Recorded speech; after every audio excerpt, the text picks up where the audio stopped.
चिंतेत आहेस? स्वतःची तुलना इतरांशी करून थकलास? बाकीचे का पुढे जातात आणि मीच का मागे राहतो हा विचार सतत डोक्यात सुरू असतो ना? मग आता पुढे कसं जायचं ते सांगतो. शांतपणे ऐक.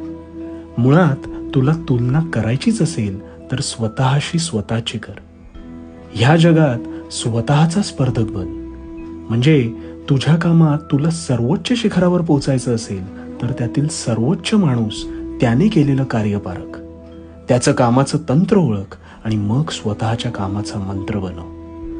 आजपासून आधी ध्येय आख, कारण जोवर ध्येय नाही तोवर तू काहीच साध्य करू शकणार नाहीस.